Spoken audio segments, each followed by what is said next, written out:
제6장에서 현실을 직시하자.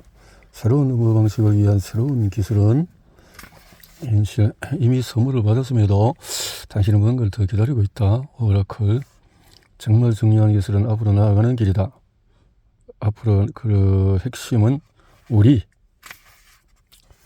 어떤 기술을 가르칠 수 있을까? 업무 관련 기술은 가르칠 수 있다. 태어날 때부터 엔지니어링 분야 등등등등등 촌초기 등등 가르칠 수 있다. 이렇게 전반적으로 기술. 그러나 소프트 기술 역시 체스나 타이핑처럼 얼마든지 배울 수가 있다. 등등등등 우리는 할 수가 있다. 그것은 관계의 기술이다. 우리는 할 수 있다. 그러나 더는 소프트 기술이라고 부르지 말자. 리더십의 기술, 카리스마와 성실함, 기회의 기술이다. 하지만 수시가 아무리 적절하도 해도 어떤 방식으로든 직무 관련 기술로부터 채용 과정 기준이 되는 기술이자 학위를 평가하는 기술로부터 멀어지게 만든다. 지금부터는 정말 중요한 기술이라고 부르자. 정말 중요한 기술이다. 영향을 미치기 때문에, 그리고 오늘날 우리가 필요로 하는 핵심이기 때문이다. 직무 관련 기술이 더해도 이러한 인간적인 기술, 정말 중요한 기술 관련 기술은 더 대체할 수가 없다. 기존의 업무 관련 기술을 갖춘 팀을 상상해보자. 자, 여기에 맞춰서 추구해보자. 민감하고 가슴을 훔치고 의욕적이고 집중하는 기술을 목표를 세우고 영감을 불어넣고 열정적인 기술, 가운데하고 공감하고 일관적인 기술, 그리고 끈기 있게 남의 말에 귀를 기울이는 기술. 정말 중요한 기술은 지닌 사람이 합리하면 우리 조직에 무슨 일이 벌어질까? 먼저 해야 할 일은 루 솔로몬은 하버드 비즈니스 리뷰 기사에서 관리자의 69%가 직원과의 의사소통을 불편해한다고 지적했다. 나는 나머지 31% 중에서 많은 이가 거짓말을 했다고 생각한다. 직원과의 의사소통은 불편하다. 미국 경영대학원 입학위원회는 최근 실시한 설문조사에서 MBA들이 분석적인 성향, 정량적인 전문성 정보를 수집하는 기술은 뛰어나지만 우리가 마찬가지로 중요하다고 여기는 다른 영역의 전략적인 사고, 문자나 음성을 통한 의사소통, 리더십 적응력은 부족하다는 사실을 보여주었다. 두 가지 영역은 서로 배타적인 관계일까? 우리는 하나를 다른 영역의 하나와 교환해야만 하는 걸까? 직원들이 일할 때 그들은 여정에 뛰어들수록 그렇지 않을 수도 있다. 참여할 수도 떠날 수도 있다. 그럼에도 불구하고 우리는 먼저 해야 할 일에 대해서 그 일을 정식으로 어떻게 교류할 것인지 분명한 태도를 보여야 한다. 자신만만한 코치의 힘. 작가인 마이클 분 지적했던 것처럼 코칭 마인드셋이란 서로 신뢰하고 직접적인 의사소통을 나누려는 태도를 말한다. 자신감이 넘치는 코치는 고객, 운동선수, 학생을 잃어버릴까 염려하지는 않는다. 그들은 확신과 격려로 사람들을 대하는 데 집중하고 언질의 격려와 가능성을 위해서 일하면서 불편한 순간을 만들어낸다. 일반적으로 유능한 격려 코치는 관리자보다도 유리한 위치에 있다. 자발적으로 고객이 참여하기 때문이다. 고객은 성취하고자 기꺼이 코칭에 돈을 코칭을 받는 것보다도 더 중요한 것은 코칭을 받고자 하는 마음이다. 해리 브릭하우스의 질문은 철학 교수 해리 브릭하우스의 수업은 획기적이다. 수년 전에 어떤 학생이 그에게 로스쿨 등록에 도움하였다. 하버드 대학의 공부 권리들의 첫 장면에서 하버드 교수들은 학생들에게 갑작스러운 질문을 던진다. 학생들은 언제든지 아무런 준비 없이 대답해야 한다. 로스쿨을 등록한 그 학생은 모든 수업에서 모든 학생이 준비되어 있고 귀를 기울이고 강의에 일과되기 때문에 로스쿨의 매력을 느꼈다. 그의 질문은 놀랍거나 위협적이거나 느닷없지는 않다. 다만 하나의 특성일 뿐이며 학생들이 그 강의를 듣는 한 가지 이유일 뿐이다. 동기를 구해받고 관계를 형성하고 싶은 학생들은 그의 수업을 통해서 비슷한 사람들과 함께 하게 되어진다. 갑작스런 질문. 그래서 독단적인 압박은 참여가 아니다.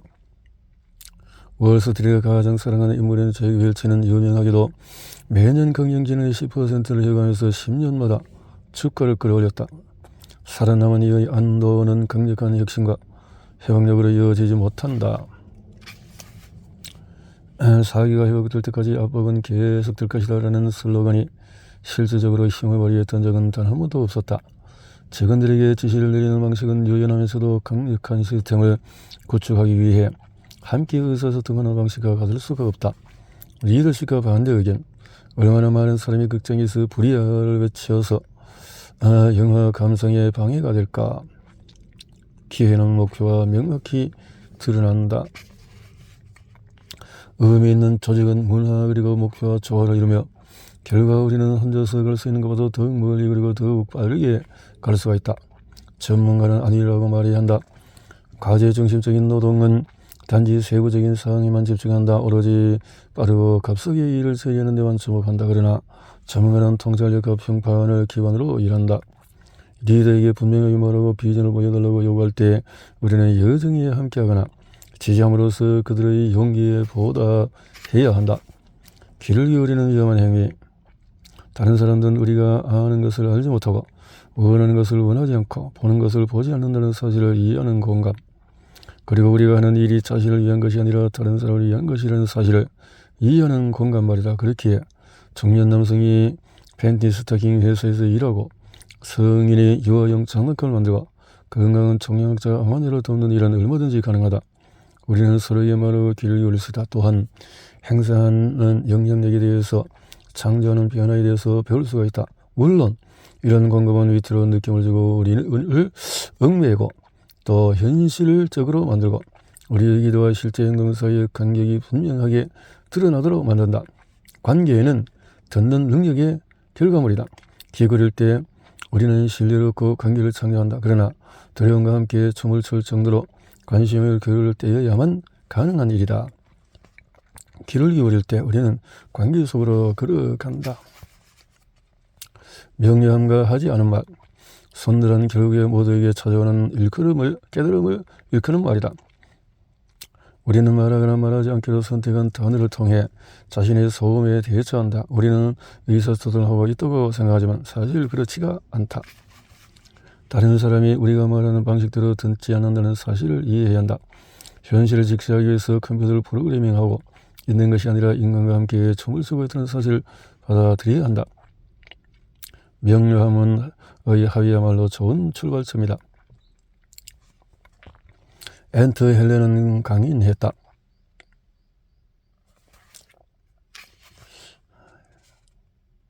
신뢰였을 때면 우리는 대체 뭐란 말인가? 신뢰라는 것은 너무나 중요하다라는 거죠. 신뢰. 현실을 직시하고 7장에서 우리는 무엇을 만드는가 그리고 어떻게 설명하는가. 거의 모두가 역경에 맞출 수 있지만 개인의 성격을 시험해 보고 싶다면 그에게 권력을 주어라. 링컨. 권력을 주어라. 시험해 보려면 우리가 만드는 것은 변화다. 그리고 변화는 의사결정으로 이루어진다. 의사결정은 어렵다. 변화를 만들 의지가 없다면 당신에게 선택권이 없다. 그럼에도 기업들은 다음에 벌어질 일을 파악하기 위해서 토약하고 통찰력을 얻는 과정에서 어려움을 겪고 있다. 내 열정을 가로막을 수는 없다. 열정. 의대를 졸업하고 수년간 수련을 거친 내가 아는 최고의 의사인데 그러나 미국 의료 산업이 의사들을 예측할 수 있고 수익성을 추구하는 산업으로 몰아가는 과정에서 봉사와 관계를 향한 그녀의 열정은 혹독한 시험대에 올랐다. 시험대. 그래서 그들은 열정이 없는 사람의 프로젝트를 망칠 수 없도록 업무를 체계화하고 측정하고 무엇보다도 분업화했다. 외부인이 보기에 열정적인 의사는 신선한 공기처럼 느껴질 수 있다. 하지만 의료 산업 전체를 봤을 때 소수의 열정적인 의사만으로는 성장할 수 없기에 대신 의사가 시간당 더 많은 환자를 보고 주당 더 오랜 시간을 이런 쪽으로 나아가고 있다. 그러기 위해 계산이 더 쉬워진다. 열정적인 사람을 찾는 것보다도 규모를 확장하는 편이 더 신뢰할 만하다. 연합. 우리는 연합을 통해서 복잡한 문제를 실행 가능한 시스템으로 바꿀 수가 있다. 자, 이에 대한 오늘날의 대안은 상호작용하는 다양한 시스템을 구축하는 것이다. 우리는 시스템 전반을 구축한 사람이 우리의 존재를 인식하지 못한 상태에서도 누군가에게 이메일을 보내거나 편지를 쓰거나 신용카드를 사용할 수 있다. 이를 더 은유적인 차원에서 이 책을 당신에게 전달하는 과정에도 API가 존재한다. 인쇄서, 편집자, 도매상, 물류. 우리는 개방적인 API를 통해서 연합을 형성한다. 지금까지는 건물과 건물을 관련한 사람을 중심으로 기업이 조직된다는 이론을 바탕으로 개방적인 시스템이 조직 외부에서 작동한다고 생각했다. 그러나 기술과 커뮤니케이션 분야에서 최근 벌어지고 있는 변화는 생각을 바꾸고 있으며 이는 곧 하나의 기업이나 공공기관이 이제 개방적인 시스템을 구축할 수 있다는 것을 의미한다. 미국에서는 맥도날드 매장보다도 더 많은 중국 식당이 있다. 이유는 간단하다. 중국 식당들은 일정의 연합이기 때문이다. 중앙 집중적인 조직이 아니라 열린 API다. 중국 식당의 문화와 사명에 동의한다면 누구든 중국 식당을 열릴 수 있고 아무도 이를 막을 수가 없다. 여행이라는 도전. 의미는 변화를 말하지만 변화는 위험한 느낌을 준다. 우리가 변화를 두려워하기에 세인이 되었다면 변화가 도박처럼 느껴진다면 안전한 놀이가 더 유혹적으로 들린다. 그리고 변화는 지속되지 않는다. 사람들이 느끼는 두려움은 음악이 멈췄을 때 그들을 위한 의자가 남아있지 않을지도 모른다는 것이다. 물론 남아있을 수도 있다. 모든 결과는 우리에게 제각각 고유한 도전 과제를 내민다. 경력이라는 세뇌는 안전의 유혹에 관한 것이다. 그것은 의자가 언제나 남아있는 점진적인 발전을 말한다. 그러나 기업들은 이미 몇십 년 전부터 경력에 대한 약속을 써버리고 있다. 경력. 상처받은 사람이 상처를 준다. 리더십의 과제는 사람들이 이러한 역사를 긍정적인 방식으로 업무에 가지고 오도록 만드는 일인데 의사를 찾아간 한 여성에 관한 어려운 농담이 있다. 선생님 도와주세요. 남편의 자신이 다 이러고 생해요. 의사는 언제부터 그랬냐고 했으니까 3개월 전부터요. 왜 더 일찍 하지 않으셨어요? 단결이 필요했거든요. 개원 감시를 통해서 조직을 비인격하고 관리하면서 단결이 필요하고 주장한다. 그러나 이제 그들은 막다른 골목에 들어섰다는 사실을 깨닫고 있다. 그 대가가 연기의 결핍이라면 결속의 결핍에 따른 드라마와 긴장이라면 단결은 그만한 가치가 없을 것이다. 우리는 사람들에게 상처를 줬다. 그리고 그들이 다른 이에게 마찬가지로 상처를 준다고 해도 놀라지 않는다. 나는 지금 어떻게 하고 있는가? 나는 지금 어떻게 하고 있는가? 잘하고 있는가? 개인적인 공격도 아니다. 자신을 괴롭히는 문제에 대한 치료제도, 감정을 흘려보낼 통로도 아니다. 다만 앞으로 나아가도록 도움을 주는 피드백이 필요할 뿐이다. 얇게 조각 내기. 노사 갈등의 최초의 경영자가 최초의 근로자를 고용한 이래로 계속되고 있다. 사장은 더 적은 돈으로 더 큰 노력을 시간을 원한다. 근로자는 힘든 노동에 대해서 더 많은 돈을 원한다. 기업가는 근로자로부터 힘을 빼앗아 가고 싶어한다. 기업가들은 이렇게 해서 승리를 거두었지만은 그렇죠. 이제는 그렇게 되지 않는다는 거죠. 한 명의 의사가 환자의 건강을 전담할 때 환자는 더 빨리 회복된다. 한 명의 영업사원이 큰 그림을 이해할 때 소비자는 더 만족한다. 오늘 우리는 10개의 조각난 수많은 업무를 처리할 수 있다는 다목적 인공지능을 개발했다. 그러나 그 조각을 더 두텁고 더 온전하고 특별하게 만들 때 가치는 인간에게 남아있다. 헬스장은 몇 시에 문을 엽니까? 새벽 5시다.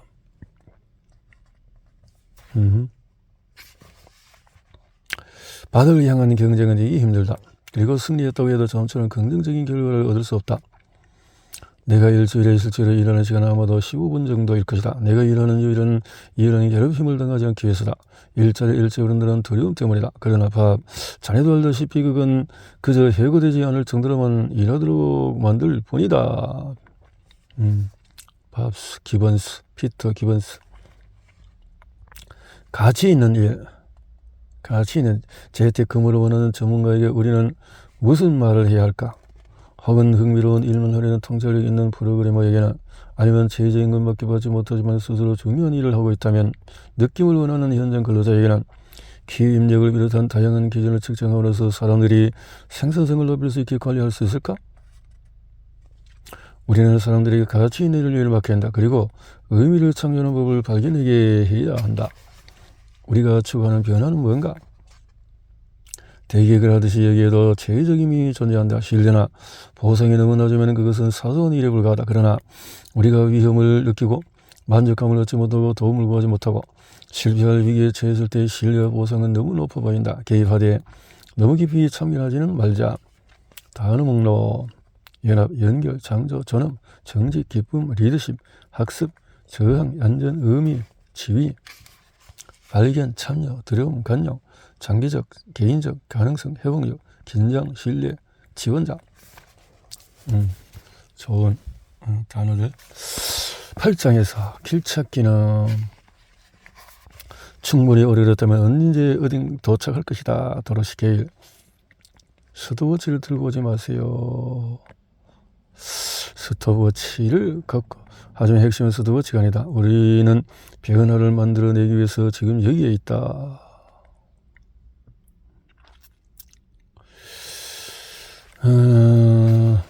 누가 다음 일을 결정하는가?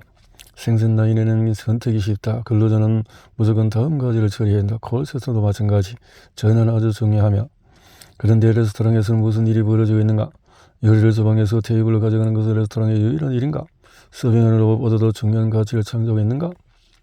좋은 레스토랑 경험과 훌륭한 레스토랑 경험의 차이는 요리와 별로 관련이 없다. 우리가 의사결정을 내린다면 의사결정이 업무보다도 훨씬 중요하다고 생각해보자. 오늘 내게 당신이 한 건을 보여주면 난 당신이 가치 있다고 여기는 것을 보여주겠다. 당신의 팀이 누구나 아는 방식으로 시간의 대부분을 잡다한 업무를 처리하는 데 할애한다면 당신은 아마도 스톱워치 비즈니스를 쓸 것이다. 그러면 가장 싸고 빠르고 신뢰할 만한 사람을 찾아서 생산 라인에 투입하면 된다. 그러나 변화를 만들고자 한다면 우리가 할 일은 여기서 거기로 이동하는 것이다. 길을 발견하는 것이다. 다음에 해야 할 중요한 과제를 확인하고 기회를 설명하고 그것을 현실로 만드는 것이다. 전환과 새로운 길. 과거의 스타벅스는 음료가 아니라 원두를 파는 기업이었다. 닌텐도는 놀이 카드를 판매했다. 그런데 왜 이를 전환이라고 부르는가? 그것이 핵심이다. 모든 위대한 이야기에는 전환의 순간이 등장한다. 모든 존경받는 기업은 비즈니스를 시작했을 당시에 계획하지 않았던 무엇인가를 하고 있다. 그들은 변명을 만들어내는 자가 아니라 길을 발견하는 자다. 회의는 징조다. 회의는 문제이자 징조다. 이쯤 되면 많은 경쟁자가 이렇게 말할 것이다. 우리는 그런 환경에서 의미 있는 조직을 구축하는 과제를 무척 잘 수행하고 있다. 디지털 시대 이전에는 직접 만났다. 명백하고 진화적인 확실한 사실이다. 그러나 이제 개인적인 만남은 마치 캐비어처럼 귀한 존재가 되었다. 비동시적으로 일어나는 의사소통이 실시간으로 이루어지는 대화를 대체했다. 산업적 관리는 특히 대화를 인정하지 않는다. 대화는 통제하거나 계획하기 힘들다.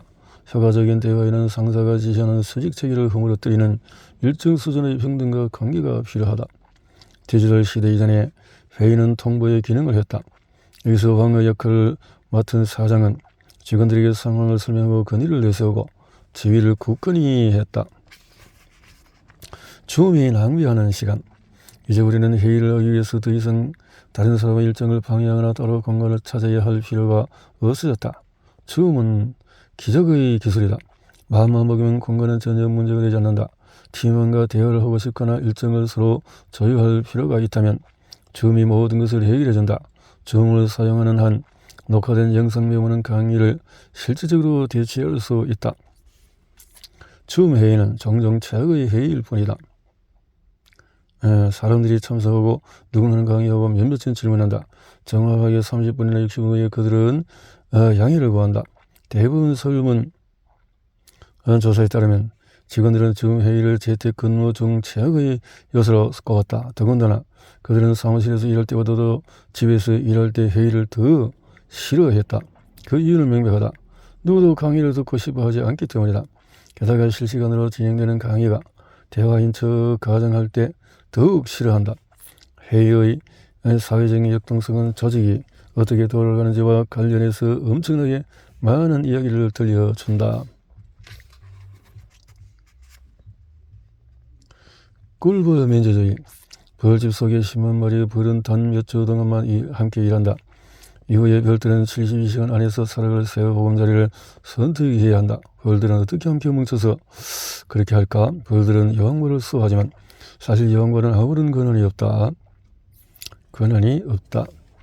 벌들에게 분명한 의도와 기준이 있다. 실리의 연구는 각각 그 벌들이 벌집을 지을 수 있는 장소에 아주 비슷한 반응을 보인다는 사실을 보여줬다. 한 마리 벌이 일관적인 판단을 내리기 위해서 수백 곳에 다르는 장소를 모두 방문하지 않아도 된다.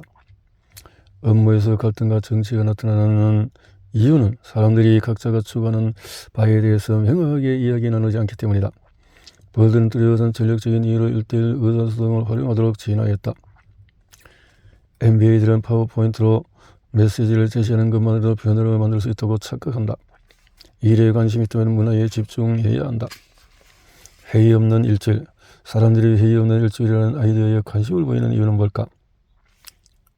주간 1:1. 일주일 후에 문화에도 변화가 나타났다. 우리가 회의 없는 일주일 동안에 스스로 일정을 조율하고 진실은 단순하다. 회의 문화는 직원을 통제하고 실질적인 관계를 쌓는 힘든 여정을 지름길로 대체하는 것이다. 회의는 잘못이 없다. 다만 게으르고 비효율적이고 모호한 잘못된 것들이 회의에서 비롯될 뿐이다. 회의는 무엇을 위한 것인가? 회의는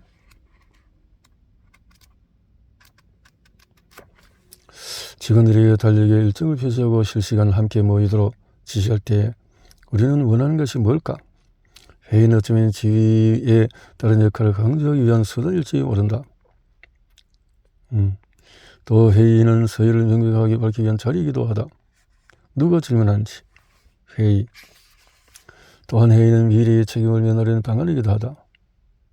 재택근무하는 직원들이 실제로 일하게 만들기 위해 회의를 하고 직원들의 충성심을 확인하기 위해서 페이스타임으로 하루를 보내고 있다면 회의는 우리가 바라는 바를 정확하게 수행하고 있는 셈이다. 의미 있는 회의는 다르다. 의미 있는 회의는 실시간으로만 가능하기에 실시간으로 진행된다. 의미 있는 회의는 모두가 듣고 모두가 말하는 대화다. 참석해야 할 사람만 참석한다. 의미 있는 회의는 정보의 전달이 아니라 의사의 결정으로 이루어진다. 의미 있는 회의는 에너지를 파괴하지 않고 창조한다. 줌 협약을 위하여 당신이 우리가 말하는 동안에 이메일을 확인하지 않기로 약속한다면 우리는 당신의 시간을 낭비하지 않기로 약속한다. 당신이 내 눈을 바라보고 내가 하는 이야기의 핵심을 받아들이겠다고 동의한다면 나는 간결하고 설득력 있게 말하고 핵심만을 전달하기에 동의한다. 당신이 이번 회의가 시간 낭비라고 확신한다면 우리는 기꺼이 당신 없이 회의를 진행할 것이다. 당신이 나를 격려하고 관계의 열정을 보여준다면 나는 그것을 받아들이고 당신이 준 것보다 더 많은 에너지를 돌려줄 것이다. 회의의 목적은 구글 캘린더 초대에 활동된 칸을 채워 넣는 것이 아니라 아이디어와 그에 따른 느낌을 공유하는 것이다. 대화를 통해 무엇이 빠졌는지 확인하는 것이다. 그렇게 할 수 없다면 회의하지 말자. 멀티태스킹은 생산적이지 남을 존중하지 않으며 건강한 습관도 아니다. 우리가 상호작용하지 않는다면 회의는 그저 시간 낭비에 불과하다. 당신의 지위와 통제력을 재확인하기 위한 회의는 내 하루에 1시간을 빼앗아갈 만한 가치가 없다. 오늘 회의 과제. 팬데믹이 시작되기 오래전에 내 동료이자 친구인 알피탐 펠리는 자신의 베스트셀러를 발표했다. 그 책은 회의를 강의에서 생산적인 대화로 전환하는 방법에 관련 간략한 지침서다. 책은 꽤 많이 팔렸지만 알이 말한 핵심 기법을 실제로 받아들인 사람은 거의 없었다. 의미 있는 조직의 변화 가능성 책임을 제시, 그리고 전통적인 산업적인 관리의 지배 없이도 참여하는 환경을 창조한다. 그러나 회의 문화는 의미 있는 조직을 허물어 드릴 뿐이다. 그렇네요. 그래서 참 회의라는 말을 가지고 조직을 허물어 버리는 데 쓰인다면 그것은 문제가 더 커질 수 있겠군요. 자.